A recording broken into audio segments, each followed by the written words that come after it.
ओम शांति। आज 26 फरवरी 2024 के परमात्मा पिता के अनमोल मधुर महावाक्य। मीठे बच्चे टीचर विदेही है, इसीलिए याद की मेहनत करनी है। याद करते करते जब इम्तहान पूरा होगा तब घर चले जाएंगे। हमारा टीचर विदेही है, शरीरधारी नहीं, इसीलिए हमें उसको याद करने की मेहनत करनी है। याद करते करते इम्तहान, सारी परीक्षाएं पूरी होगी तब हम घर जाएंगे। तो मतलब जब तक यहाँ पर है, परीक्षाएं दे रहे हैं, मतलब अभी और पेपर बाकी है, अन्यथा अभी तक घर में होते। अगर इस दुनिया में है मतलब अभी कुछ इम्तहान और बाकी है जिन्हें हंसते हंसते हमें पूरा करना है। प्रश्न: बच्चों को याद में रहने की मेहनत करनी है, किस धोखे में कभी नहीं आना है। चेक करेंगे। आत्मा का साक्षात्कार हुआ, झिलमिल देखी, इससे कोई फायदा नहीं। ऐसे नहीं कि साक्षात्कार से या बाबा की दृष्टि पड़ने से कोई पाप कट जाएंगे या मुक्ति मिल जाएगी। नहीं, यह तो और ही धोखे में रह जाएंगे। याद की मेहनत करो, मेहनत से ही कर्मातीत अवस्था होगी। ऐसे नहीं बाबा दृष्टि देंगे तो हम पावन बन जाएंगे। मेहनत करनी है। सिर्फ साक्षात्कार से, झिलमिल देखने से, बाबा कहते केवल किसी की दृष्टि पड़ने से ऐसे क्विक हमको मुक्ति नहीं मिल सकती। इतना इजी नहीं है, ये तो और ही धोखे में रह जाएंगे। मेहनत के सिवाय यहाँ कोई प्राप्ति नहीं है। तो मेहनत से ही हमारी कर्मातीत अवस्था होगी। बाबा दृष्टि देंगे और हम पावन बन जाएंगे। बाबा कहते हैं ये धोखा नहीं हमें रखना है, हमें तो याद की मेहनत करनी है। बार बार बाबा मेहनत पे फोकस करवा रहे हैं, तो हमें मेहनत से भागना नहीं है।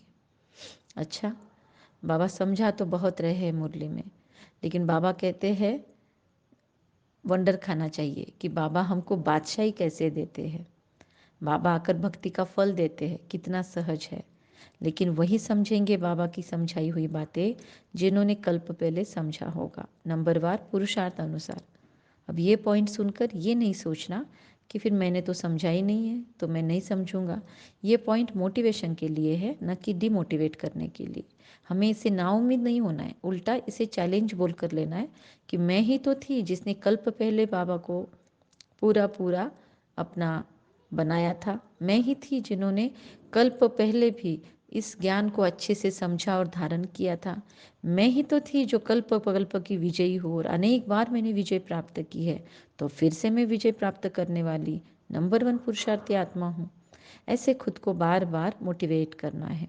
अच्छा, मीठे मीठे सिखिलते बच्चों प्रति माता पिता बाप दादा का याद प्यार और गुड मॉर्निंग। रूहानी बाप की रूहानी बच्चों को नमस्ते। हम रूहानी बच्चों की रूहानी माता पिता बाप दादा को याद प्यार और गुड मॉर्निंग, नमस्ते नमस्ते। धारणा: स्वदर्शन चक्र को धारण कर अपने पापों को भस्म करना है। संभाल करनी है, कर्मेंद्रियों से कोई पाप कर्म ना हो। स्वदर्शन चक्र को धारण कर पापों को भस्म करना है। कौन से युग में हमारा कौन सा ऊंचा पोस्ट पोजीशन और कौन सा ऊंचा रोल रहा है, उसे याद करना है। युगों को याद करते करते सतयुग को याद करेंगे तो अपना देवी देवता पूज्य स्वरूप याद आएगा। त्रेता युग को याद करेंगे तो वहाँ भी श्री राम और श्री सीता जी के साथ हमारे अन्य 12 जन्म हुए, जहाँ पर हम 14 कला संपूर्ण तो थे ही और दिव्य गुण हमारे अंदर तभी भी थे।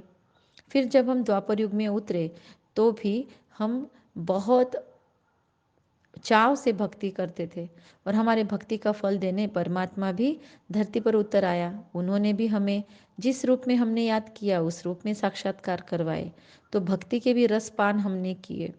वहाँ पर भी हमारे ही मंदिर या हमारे ही मूर्तियों की पूजा पूज्य स्वरूप में हमने की, तो मंदिरों का वो पूजनीय स्वरूप हम द्वापर युग में याद करेंगे।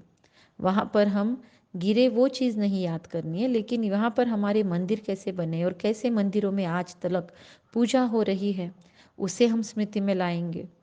ये भी स्वदर्शन चक्र का हिस्सा है कि हर समय चक्र के दौरान, काल चक्र के अलग अलग फेजेस में हमारा कौन सा ऊंचा रोल रहा है उसी को याद करना है, जिससे हमको मोटिवेशन मिले, जिससे हमको उमंग उत्साह मिले उन चीज़ों को याद करना है, ना कि जिससे हम नीचे गिरे उन चीज़ों को याद नहीं करना है।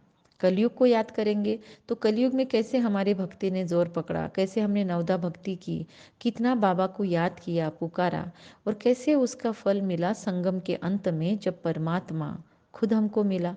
बाबा मिलन के लिए हम गए, बाबा कैसे हमें दृष्टि दे रहा है, कैसे हम बाबा की गोद में बैठे हैं, कैसे अमृत वेला से लेकर रात्रि सोने तक भगवान खुद फुर्सत निकाल कर हमारी पालना कर रहे हैं, कैसे सुबह सुबह आकर हमें टीचर बनकर पढ़ा रहे हैं, कैसे सदगुरु बनकर रोज रोज मुझे ब्लेसिंग्स दे रहे हैं भगवान। ये सारी खुशियों की बातें याद करनी है। और अभी संगम युग एंड होते होते मैं शरीर को छोड़कर कैसे संपूर्ण फरिश्ता बनने वाली आत्मा हूँ, कैसे मेरा वो वाइट लाइट का ड्रेस है, कैसे मेरी जगमगाती ज्योति उस जगमगाते दिव्य फरिश्ता ड्रेस में आसमान के ऊपर विहंग मार्ग पर संपूर्ण ब्रह्मा बाबा, संपूर्ण फरिश्तों का बादशाह, उनके हाथ पकड़कर अन्य फरिश्तों के साथ कैसे मैं ट्रैवल कर रही हूँ, कैसे मैं विश्व के ऊपर से इस सारे विश्व के अंदर दुखी अशांत आत्माओं को परमात्मा पिता का प्यार पहुंचा रही हूँ, कैसे भटकी हुई परमात्मा से अभी तक दूर परमात्मा को अभी भी खोज रही आत्माओं की बुद्धियों को मैं ऊपर से टच करके उन्हें बाबा के घर तक पहुंचा रही हूँ, कैसे अनेक आत्माओं को कोर्स करने के लिए प्रेरणा मिल रही है, कैसे इस सकाश से अनेक दुखी अशांत पीड़ित मनुष्य आत्माओं को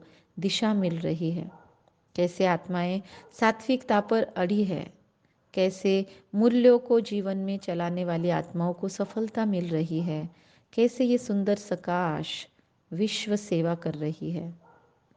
ये संपूर्ण फरिश्ता स्वरूप के बाद अब मैं अनादि स्वरूप में परम धाम में आत्मिक स्वरूप में कैसे स्थित हूँ, कैसे मैं आत्मा ज्योति जगमग जगमग कर रही हूँ। ये सारी चीज़ें याद करते करते हम अपने आप को स्वदर्शन चक्र को धारण किए हुए महसूस कर सकते हैं। इतना समय में कोई नेगेटिव थॉट्स नहीं चलेंगे, इसीलिए बाबा कहते हैं स्वदर्शन चक्र को धारण कर अपने पापों को भस्म करना है। संभाल करो कर्मेंद्रियों से कोई भी पाप कर्म न हो, बन गए हैं उन पापों को तो भस्म करना है, पर जो नहीं बने उनके लिए प्रिकॉशन लेना है, अटेंशन देना है। कर्मातीत बनने की स्वयं मेहनत करनी है, हमें अपने कर्मों से अतीत बनने के लिए मेहनत तो खुद ही करनी पड़ेगी। दूसरी पॉइंट है धारणा के लिए कि साक्षात्कार की आशा नहीं रखनी है। साक्षात्कार करने से मुक्ति नहीं मिलती, पाप नहीं कटते, साक्षात्कार से फायदा नहीं है। वो तो केवल मन रखने के लिए साक्षात्कार करवा देंगे, पर कोई दिख गया इससे मुझ में थोड़ी परिवर्तन होता है। मुझे तो खुद पर काम करना पड़ेगा, तब मुझ में परिवर्तन होगा। स्पष्ट है, साक्षात्कार से मुक्ति भी नहीं मिलेगी, पाप भी नहीं कटेंगे, फायदा ही नहीं है। जंक निकलेगी, फायदा क्यों नहीं है? क्योंकि साक्षात्कार होने से गुरूर चढ़ सकता है कि अरे मुझे फलाना दिखा, मुझे ये साक्षात्कार हुआ। अहंकार फिजूल में चढ़ सकता है, लेकिन फायदा नहीं है। जंक निकलेगी बाप और नॉलेज को याद करने से। जैसे जैसे ये नॉलेज को हम समझेंगे, वैसे यही ज्ञान हमको अलग अलग परिस्थितियों में एक शस्त्र के रूप में काम आएगी, अपने आप को बचाने के लिए काम आएगी, बुराइयों को रोकने के लिए काम आएगी। हमें अपने अवस्था से या मूल्यों के साथ कॉम्प्रोमाइज़ करने से हमें ये ज्ञान रोकता है। तो इसीलिए जंग भी निकलेगी और बाबा की याद से पाप भी कटेंगे, विकर्म विनाश होंगे, और नॉलेज को याद करने से भी हमारे ऊपर की जंग निकलेगी। वरदान है आज, चेहरे द्वारा सर्वश्रेष्ठ प्राप्तियों का अनुभव कराने वाले सर्व प्राप्ति संपन्न भव। चेहरे द्वारा सर्वश्रेष्ठ प्राप्तियों का अनुभव कराने वाली मैं सर्व प्राप्ति संपन्न आत्मा हूँ। संगम युग पर हम ब्राह्मण आत्माओं को वरदान है सर्व प्राप्ति संपन्न भव। ऐसे वरदानी आत्मा को मेहनत नहीं करनी पड़ती, हमारे चेहरे की चमक बताती है कि हमने कुछ पाया है, हम प्राप्ति स्वरूप आत्माएं हैं, ये हमारी चमक बताए। कोई कोई बच्चों के चेहरे को देख लोग कहते हैं कि ऊंची मंजिल है, इन्होंने त्याग बहुत ऊंचा किया है। मतलब हमारा चेहरा देख के लोगों को टेंशन नहीं आ जाए कि अरे इन्होंने बहुत त्याग किया है, बेचारे ये करते हैं, ये नियम करते हैं। तो हमारे नियम और हमारा चेहरा ऐसे दिख जाए आत्माओं को, जो डर जाए कि अरे इनको तो त्याग करना पड़ता है, ये नहीं होना चाहिए। त्याग दिखाई देता है लेकिन भाग्य नहीं। हमारे चेहरे तो खिले होने चाहिए, एकदम उत्साह होना चाहिए, आंखों में चमक होनी चाहिए कि वाह, कैसे इनको इतनी खुशी मिली है, इस दुख की दुनिया में ये कैसे इतने उमंग उत्साह में और खुशी में रह सकते हैं। ये लोगों के मन में विचार चलने चाहिए हमें देखकर। तो बाबा कहते हैं त्याग दिखाई देता है, भाग्य नहीं। जब सर्व प्राप्तियों के नशे में रहकर अपना भाग्य दिखाओ तो सहज आकर्षित होकर आएंगी आत्माएं। स्लोगन, जहाँ उमंग उत्साह और एक मत का संगठन है वहाँ सफलता समाई हुई है। जहाँ उमंग उत्साह और एक मत का संगठन है वहाँ सफलता समाई हुई है। अच्छा, कम बोलेंगे, धीरे बोलेंगे, मीठा, सत्य और सोच समझ कर बोलेंगे। निमित्त भाव, निर्माण भाव और निर्मल वाणी रखेंगे।